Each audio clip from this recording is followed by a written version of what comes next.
Buenos días, buenas tardes, buenas noches, queridos Argentineros 360.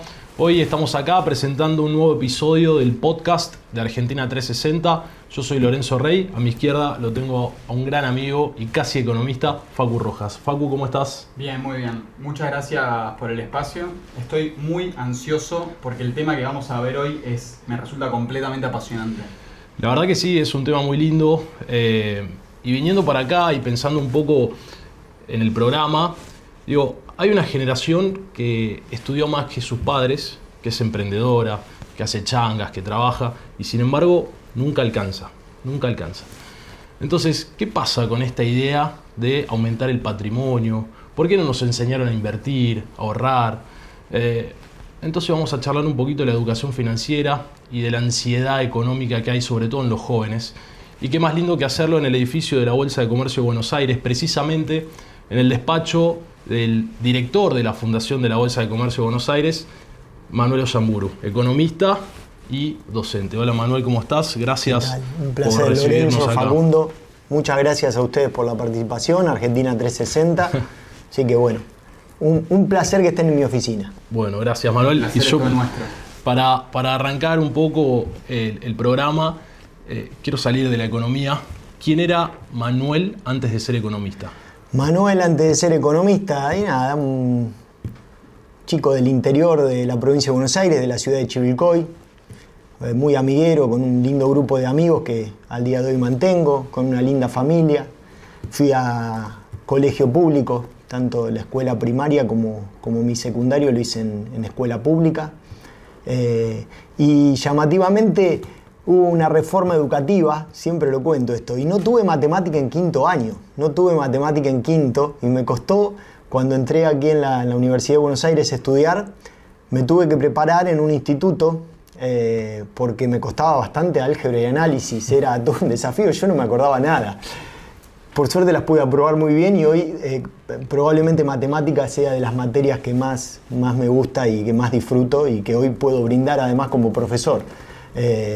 Eso era, una persona de Chivilcoy que se vino muy joven a estudiar aquí en Buenos Aires en otra época donde no había Zoom, no había teléfono, los primeros trabajos prácticos los hacíamos por ahí, nos contactábamos por Messenger, ustedes ni se deben acordar de qué es. Yo un poquito sí. Sí, nos juntábamos por ahí en McDonald's del Alto Palermo y ese fue mi primer año de carrera. Y bueno, por suerte pude hacer una linda carrera después y me recibí de economista en la Universidad de Buenos Aires. ¿Cuándo decidiste ir a estudiar economía? Sé que yo me dedicaba a la música. Sí, yo estudié muchos años en el conservatorio, guitarra. Todavía cada tanto la agarro y hago alguna horita. Y estudié casi 4 años en el conservatorio y estuve por dedicarme a la música. Pero bueno, ahí mi madre fue bastante tajante, no quería. Me dijo, te vas a ir a estudiar una carrera universitaria a Buenos Aires. Y bueno, y entre las carreras y los temas que me gustaban, economía combinaba mucho de historia, me gustaba la economía, tenía esa falencia de matemática, siempre había sido muy bueno en matemática, pero al no haber tenido matemática en quinto y con la reforma curricular, el colegio secundario, la verdad que fue bastante floja mi matemática en el secundario, era el punto quizá débil, pero bueno, ahí fue que decidí economía, porque era amplio, la otra era estudiar licenciatura en historia, que era otra carrera que me gustaba mucho, pero bueno, finalmente en conversaciones con mis padres se decidió que siguiera economía. ¿Se hablaba mucho de economía en tu casa? Todo el tiempo, porque imagínate, década del 90, fines de los 90, el país empezó después del tequila en el año 94, que yo ahí empecé a escuchar de economía. Mi papá miraba un programa que se llamaba Hora Clave. Sí.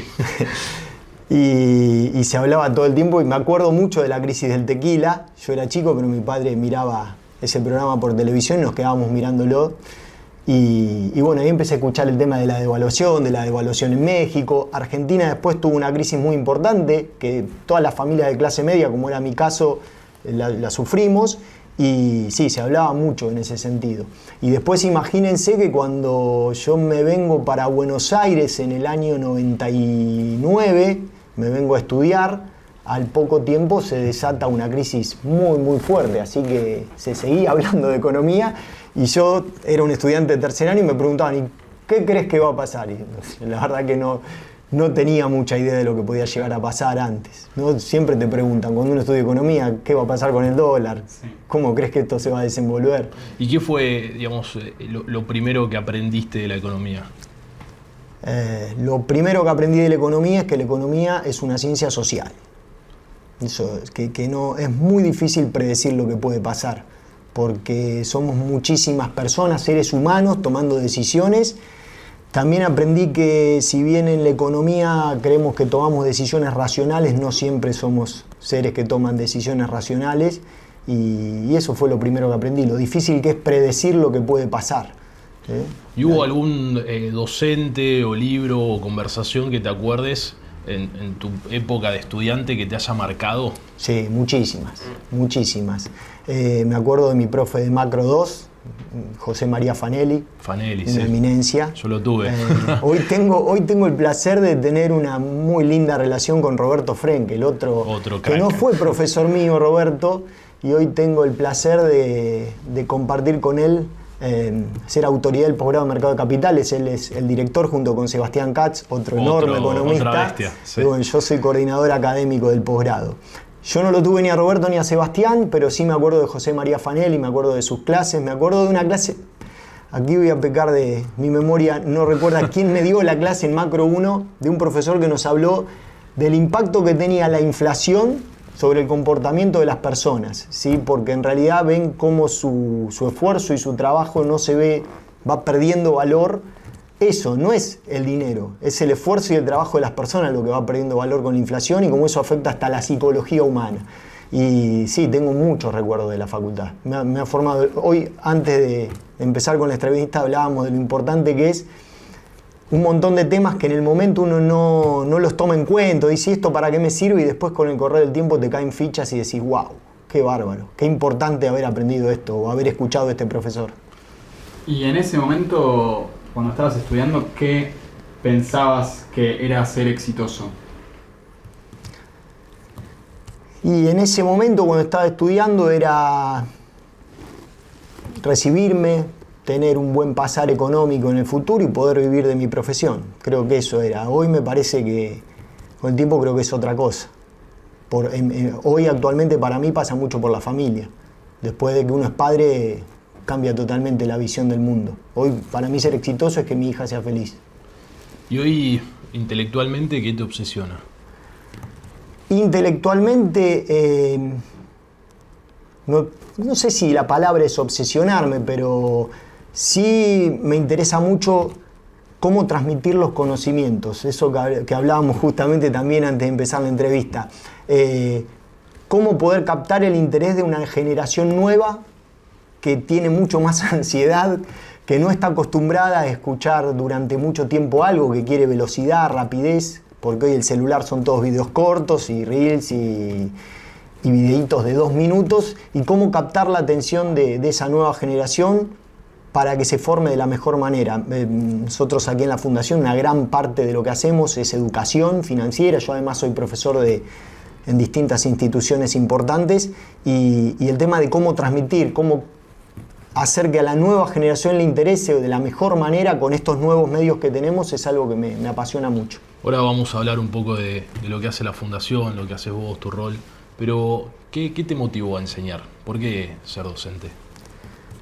Creo que llegó porque me fue llevando lo que iba haciendo en el día a día. En realidad yo entré a la bolsa como pasante por la Universidad de Buenos Aires. Yo fui seleccionado pasante, ustedes ni habían nacido quizá. Había una cartelera en el primer piso de la Facultad de Ciencias Económicas donde se subían distintas búsquedas laborales para pasantes. Yo me fui a anotar, tuve la entrevista con una psicóloga, y en realidad mi primer pasantía fue en el Hospital Británico. Nada que ver, en archivo de historias clínicas. ¿Qué hacías? Archivo de historias clínicas. Pero bueno, fue una experiencia laboral, aprender a trabajar en equipo, a respetar a un jefe. Me hice muchos conocidos estudiantes de contabilidad, de administración, y después al poco tiempo en el hospital me ha ido bien, me querían efectivizar. Sí, pero hubiese sido un pecado porque hubiese dejado la carrera. Era chico, el sueldo que ofrecían para mi edad era muy importante. ¿Más viviendo solo acá o no? Claro, y aparte, claro, porque en realidad mis padres nos alquilaban un departamento a mí y a mis hermanos que nos habíamos venido a estudiar y yo empecé a tener mi propio dinero. Y la cifra de la que me hablaban para un chico de 19, 20 años era muy importante, pero con el correr del tiempo no sé si hubiese sido tan importante. En ese momento es como, bueno, dejo todo. Y finalmente, bueno, me fui del hospital y seguía con mis estudios y entonces veo una búsqueda que decía Bolsa de Comercio de Buenos Aires Fundación. Y vine a trabajar, a hacer un trabajo para la fundación, que era un trabajo estadístico. ¿Ad honorem o con sueldo? No. Se pagaban las pasantías. Eran pasantías pagas las que la facultad conseguía. Sí, y bueno, y me fue bien y el director ejecutivo de ese momento, después, como se abrió un lugar para que alguien pudiera venir, me llamaron para hacer una pasantía más larga. Estuve casi 1 año y medio o 2 hasta que me recibí como pasante en la fundación y luego pasé a ser efectivo. Al poco tiempo, Claudio Suchovicki, gerente de desarrollo mercado de capitales, me propone pasar a la gerencia para trabajar con él. Y claramente trabajar con Claudio me abrió muchísimas puertas. Y Claudio fue la primera persona que me empezó a decir que tenía capacidad docente, hice un curso de oratoria, me empezaron a llamar para dar charlas para la fundación, charlas para la bolsa y después, bueno, Claudio me abrió muchas puertas porque él también, como Claudio tenía tantos lugares donde él impartía conocimiento, daba clases, empezó a usarme de ayudante, en el buen sentido usarme, sí. Y bueno, y a partir de ahí se me abrieron muchas puertas en otros lugares, por ejemplo UCEMA, que di clases con Claudio muchos años en una maestría.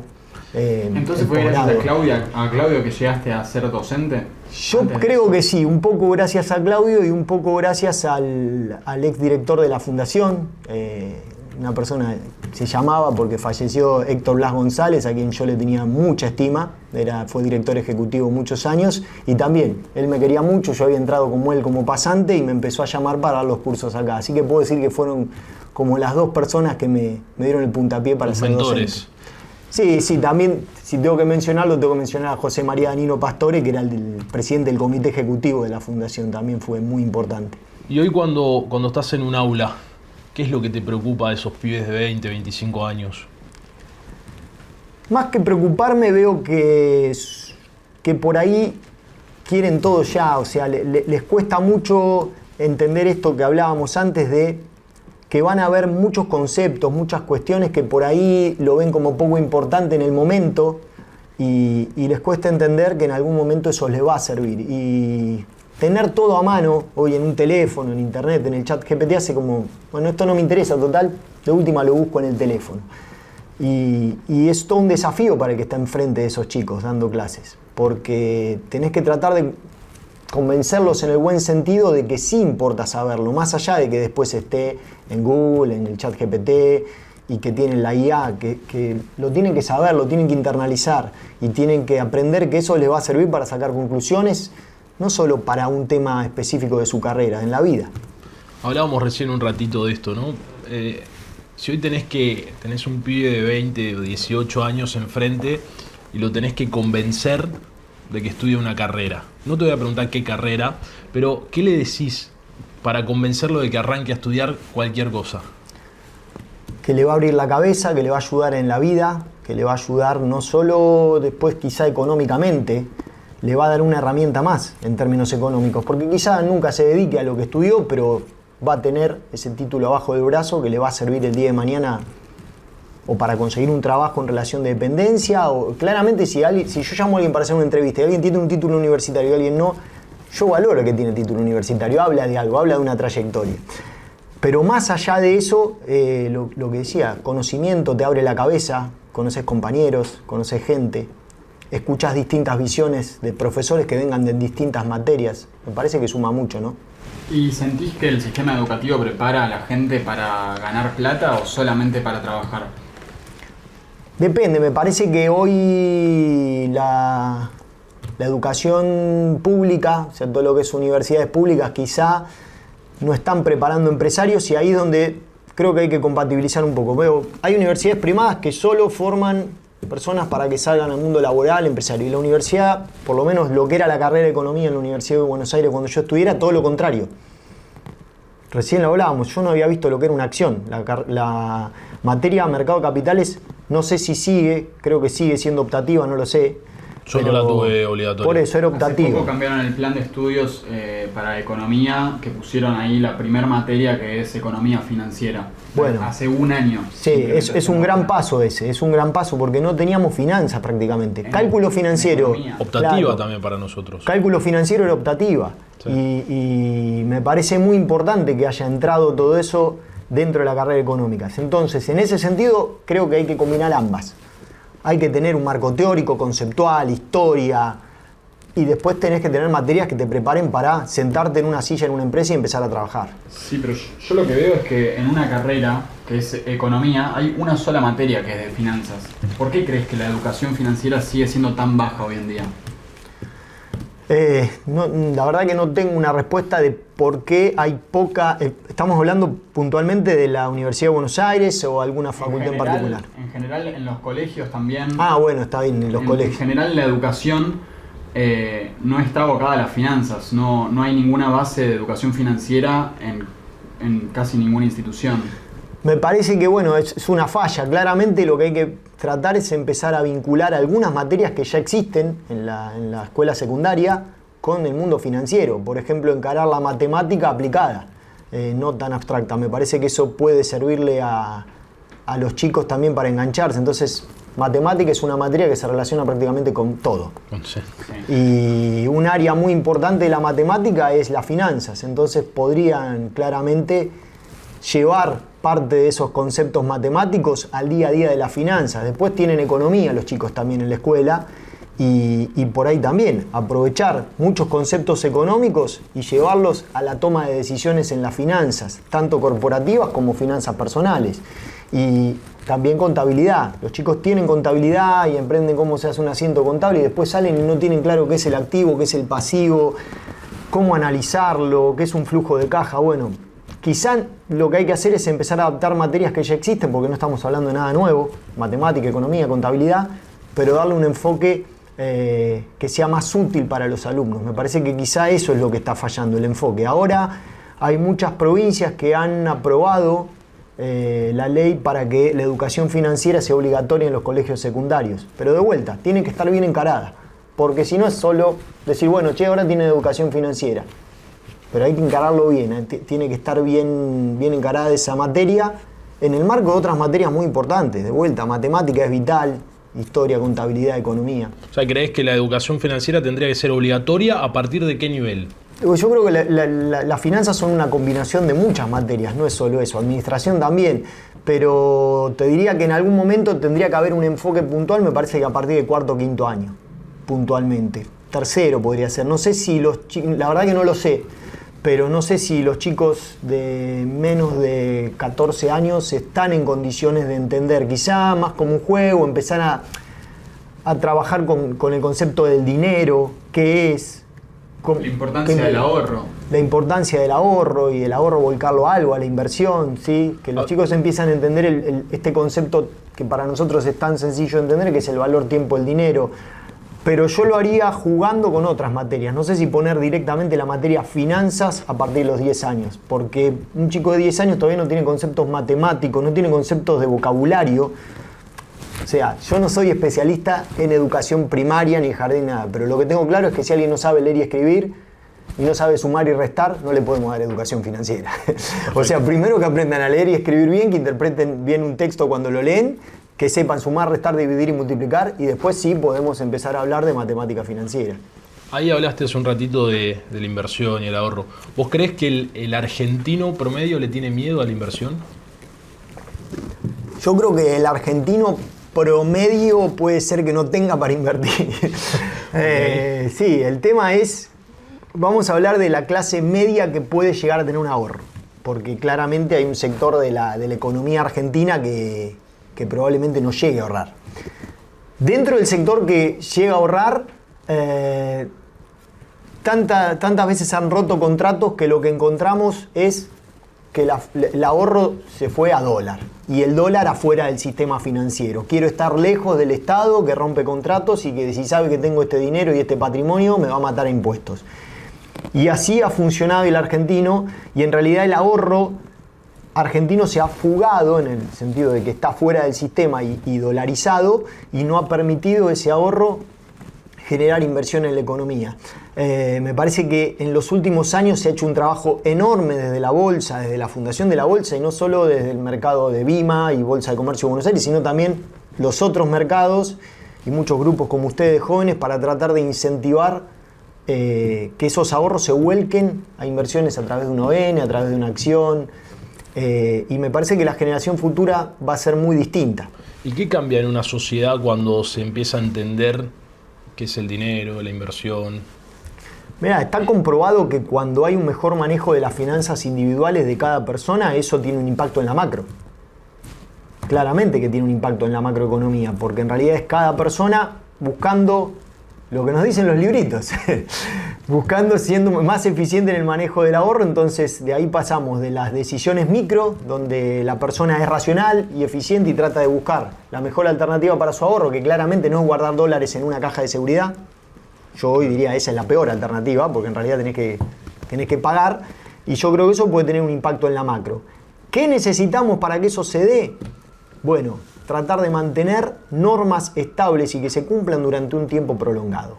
O sea, no cambiar reglas de juego todo el tiempo. A mí me parece que en la medida que los agentes económicos de Argentina vean que se respetan las reglas de juego y las normas durante un tiempo prolongado, vamos a ver que las personas toman riesgo, pero toman un riesgo conocido.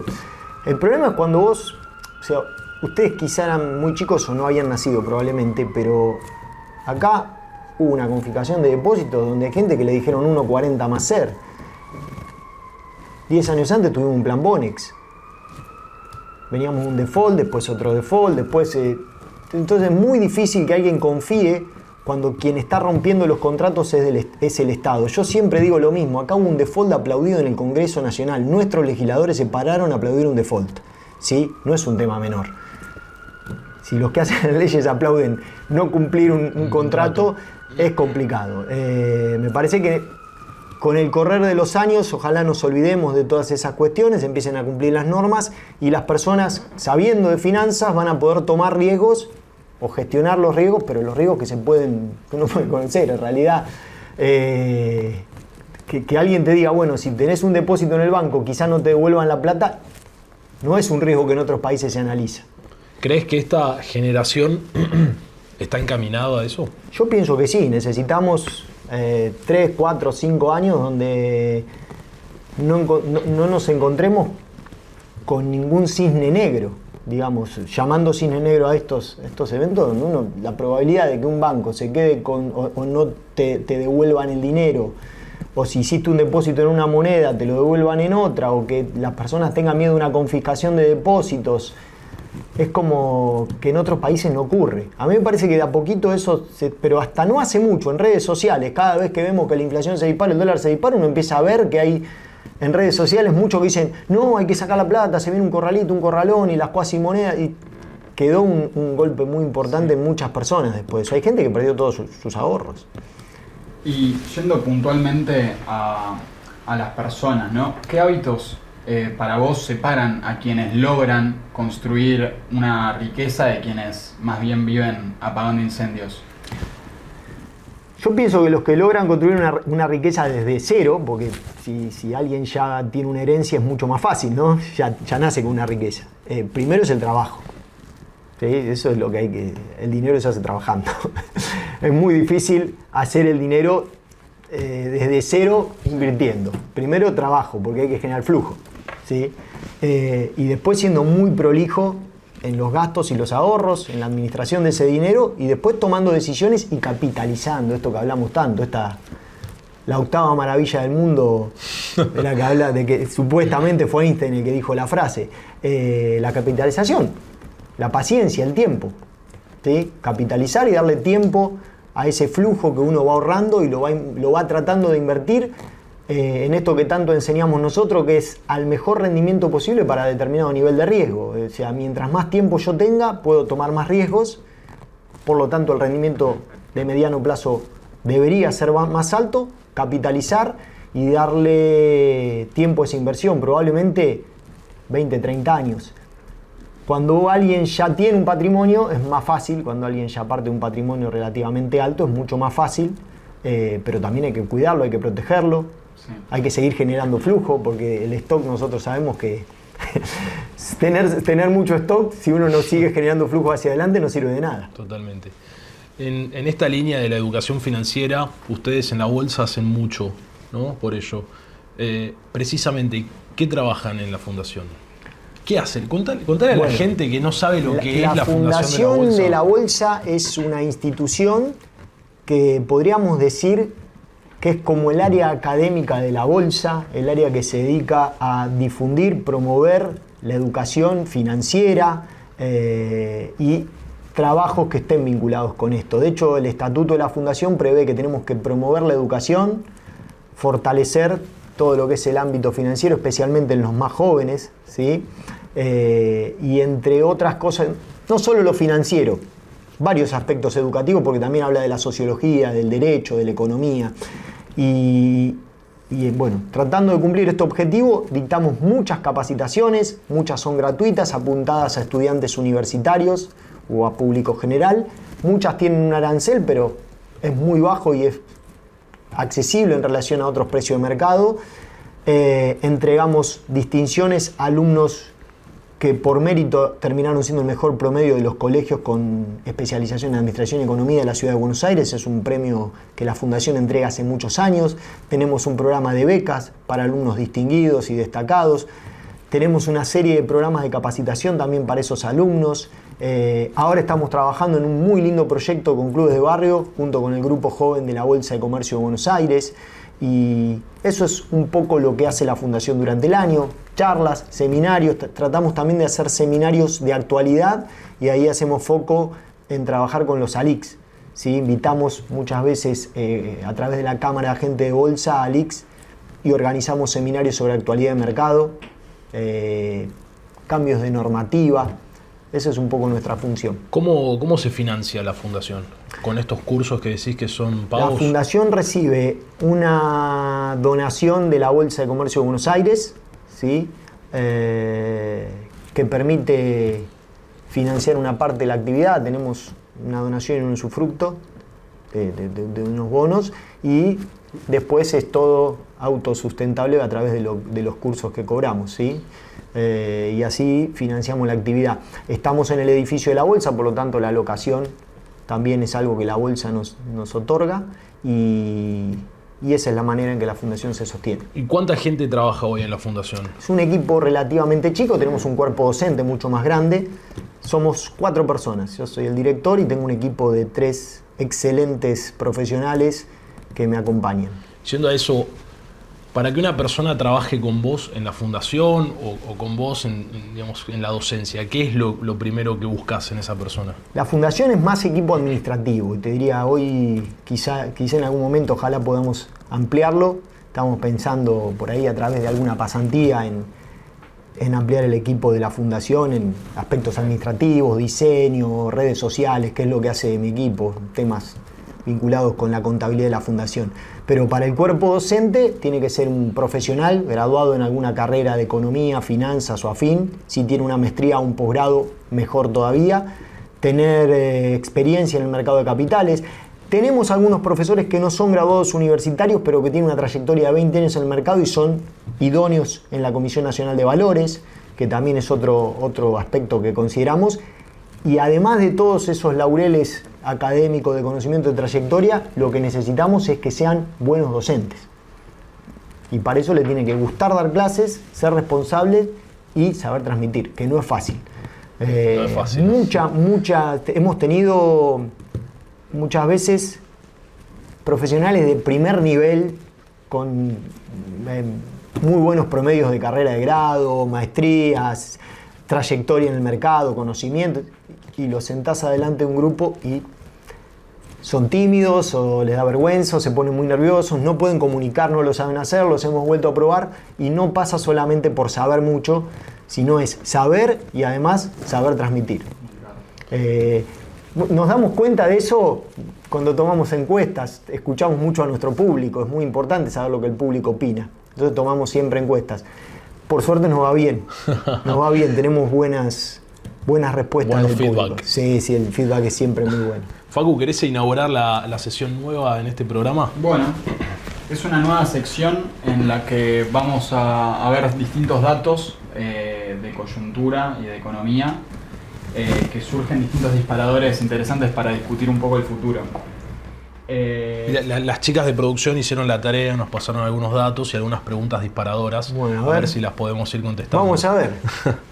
Voy a empezar por la que a mí me parece la más interesante, que es que diversos estudios previsionales muestran que gran parte de los jóvenes cree que nunca podrá jubilarse con un ingreso suficiente. La idea de trabajar toda tu vida y después descansar, ¿ya murió? No sé si murió, pero va a ser complicado. Va a ser complicado primero porque además, y ustedes lo saben muy bien, la pirámide se dio vuelta totalmente, el bono poblacional, puntualmente en Argentina, que teníamos, está desapareciendo, la natalidad ha bajado mucho, mucho, y va a ser complicado además porque hoy no vas a tener en las generaciones futuras quien esté aportando para que vos te puedas jubilar. Y la forma entonces de que alguien que hoy está trabajando se pueda jubilar sería un sistema de capitalización, ¿sí? Hoy estamos aportando a un sistema que todavía no es privado, no es de capitalización, y no sé si va a alcanzar para cubrir todo el sistema previsional que viene. En ese sentido, aquellos que puedan deberían estar pensando en armarse su propio fondo para previsional, para la jubilación, ¿sí? Va a ser muy difícil hoy, como están las cosas, sin correr edades, donde uno, incluso por más que te digan, bueno, te tenés que jubilar a esta edad, lo que vas a cobrar no te va a alcanzar, o sea que vas a seguir trabajando, que hoy pasa. Sí. Hoy hay muchos jubilados que ya están jubilados cobrando la jubilación y que siguen trabajando. Sí, me imagino que sí. También se está viviendo más, ¿sí? Claro. Hoy se vive mucho más. Hoy estamos hablando de que la expectativa de vida está aumentando a razón de 2 o 3 años por década, lo cual es sistema tiene muchísimo. Que cada vez a más gente, porque cada vez la gente... Cada vez más longevidad y cada vez en la base de la pirámide tenemos que la natalidad está cayendo fuertemente. Hoy no encontrás familia, después de lo que fue el boom de nacimientos, el baby boom. El baby boom. Después de la Segunda Guerra Mundial nos encontramos con una matriz totalmente diferente. Este es un problema que Europa ya venía arrastrando, ya lo estaban previendo y nosotros lo vamos a tener, ¿sí? ¿Cuándo? A la vuelta de la esquina, 5, 6, 10 años como mucho. Hay mucha gente joven viendo este episodio. Si les tuvieras que dar 1 o 2 consejos para que armen ese fondo jubilatorio, ¿qué les dirías que hagan? Les diría que vayan guardando, aunque sea un poquito de lo que van recibiendo por mes, ese ahorro, y lo vayan destinando a inversiones de largo plazo, que no sean ansiosos, porque si están pensando en la jubilación, que no estén esperando que hoy ya tengan unos resultados extraordinarios, porque tienen que encontrar lo que hablábamos de la capitalización. Esto es capitalizar, darle tiempo a una tasa de rendimiento relativamente alta para un nivel de riesgo dado, o sea, no es tomar un riesgo enorme para ganar mucho ahora o perder todo, porque no se trata de eso. Esto es administrar un fondo para el futuro. Entonces es una tasa de rendimiento relativamente lógica y capitalizar, y todos los meses ir aportando un poquito eso, todos los meses o cuando se pueda, pensando en 30, 40, 50 años vista, ¿sí? Es eso, es paciencia. Claramente después podrían tener, si tuvieran la suerte de poder además generar ahorro adicional para otro tipo de cuestión, está bárbaro. Ahí sí podrían agarrar y tener una parte de la cartera en activos de mayor riesgo, tradear, jugar con esto que es comprar y vender más seguido. Pero la parte que están pensando para su futuro, un fondo para la jubilación, es capitalizar a una tasa relativamente lógica con un nivel de riesgo bajo, ¿sí? Siguiente dato, y vamos al otro lado de la curva. Dice que informes inmobiliarios y laborales muestran que más del 55% de los jóvenes argentinos de entre 25 y 35 años sigue viviendo con sus padres. Yo espero a los 35 no estar viviendo nada con mis padres. O necesita ayuda económica familiar para independizarse. La pregunta entonces es, ¿la independencia económica dejó de existir para los jóvenes argentinos? Es un ¿O problema. nunca existió? No, sí que existió. Sí. Yo de hecho soy de la generación que está justo en el medio. Porque en realidad todo ha ido empeorando. A ver, acá hay que ser consciente de algo. El PBI per cápita de Argentina El PBI de Argentina no crece desde el año 2011, es frase repetida. El PBI per cápita, por lo tanto, está cayendo. El PBI per cápita de Argentina viene cayendo no de 2011. En realidad, si nos remontamos a la década del 90 y vemos después del 2001, prácticamente no ha crecido. Cuando uno toma el crecimiento del PBI per cápita en Argentina, crece a menos del 1% anual. Es una tasa ridícula. Sí. ¿Sí? Relativamente estamos perdiendo con otros países, como puede haber sido en el caso de Perú, Brasil, Chile, etcétera, que han crecido en términos de PBI per cápita mucho más que nosotros. De hecho, ustedes como economistas saben que el PBI, el crecimiento se mide en crecimiento per cápita. Eso nos transforma en que somos cada vez más pobres. No hay mucha vuelta con esto. O sea, nos hemos empobrecido. Bueno, los jóvenes están pagando un poco la consecuencia de este empobrecimiento de la Argentina de los últimos 20, 25 años.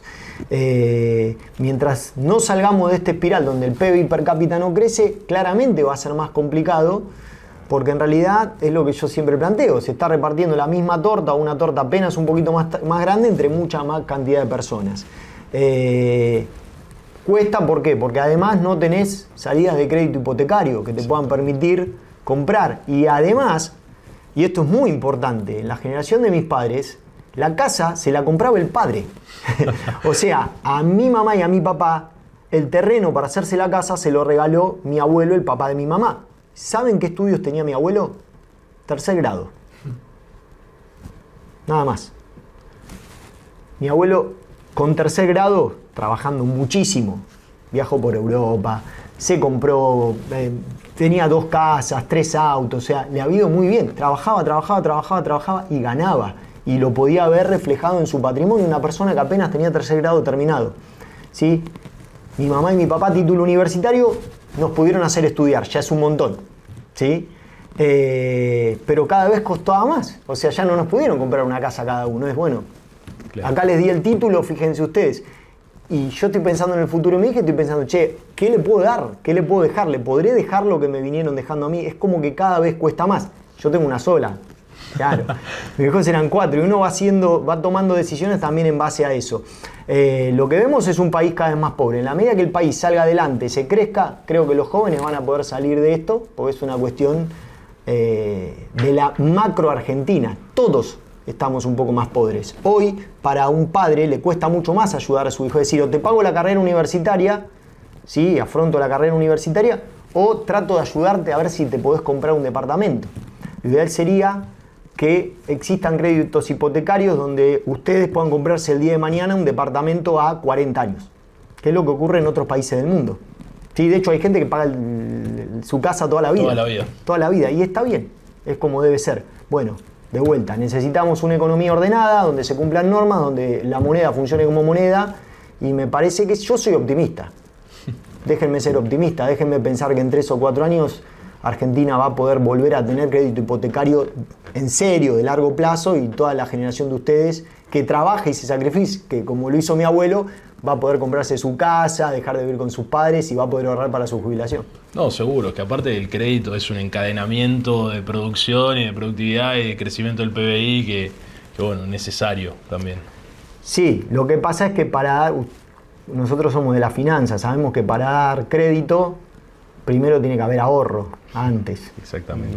Y para que haya ahorro, bueno, en realidad tiene que haber un nivel de ingreso disponible que permita que ese ahorro exista. Creo que Argentina está por el buen camino.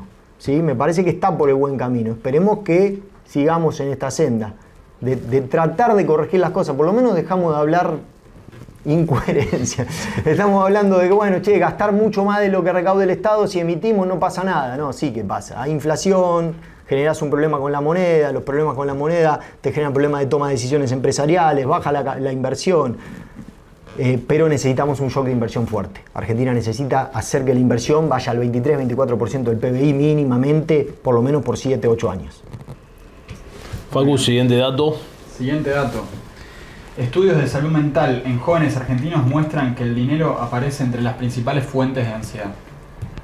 La incertidumbre económica impacta directamente en vínculos, decisiones y salud mental. Wow. ¿Estamos frente a una generación económicamente cansada? Estoy opinando sobre temas que no soy especialista, pero ya que me preguntan, creo que más que cansados por ahí están frustrados. esto de trabajar y no ver una recompensa, o hacer el sacrificio y no ver la recompensa. Me parece que tienen que tener un poco más de paciencia. Parece que también esta ansiedad de todo ya, que provoca muchas veces las redes sociales, esto de ponerse en la red social y ver a alguien exitoso atrás con un auto de lujo atrás, y yo, ¿por qué no yo? Y muchas veces es mentira, no es así, pero eso también genera mucha ansiedad. Y al mismo tiempo les está tocando un momento complicado. Argentina viene mal desde hace muchos años, entonces me parece que ver que uno se sacrifica, estudia y el ingreso que uno tiene a cierta edad no le permite darse algunos lujos, comprarse un coche, irse de vacaciones, hacer un viaje, los puede frustrar. Tener paciencia y seguir para adelante, seguir apostando. Aparte, ustedes son una generación, o todos los jóvenes, que tienen el mundo a disposición. Ya no es un país, usted no lo limita a una frontera, ¿sí? Ustedes pueden exportar. O sea, hoy los servicios son un commodity. Sí. O sea, pueden vender afuera un servicio. Antes era impensado esto. Entonces me parece que paciencia y a darle para adelante y no conformarse con la queja, che, al país le está yendo mal. Bueno, busca por afuera, busca alternativas, que las hay, pero hay que formarse, capacitarse y sacrificarse. Último dato para cerrar esta nueva sección que inventó Okinawa de producción.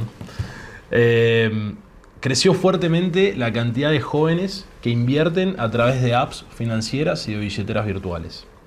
La pregunta es, ¿estamos verdaderamente democratizando las inversiones?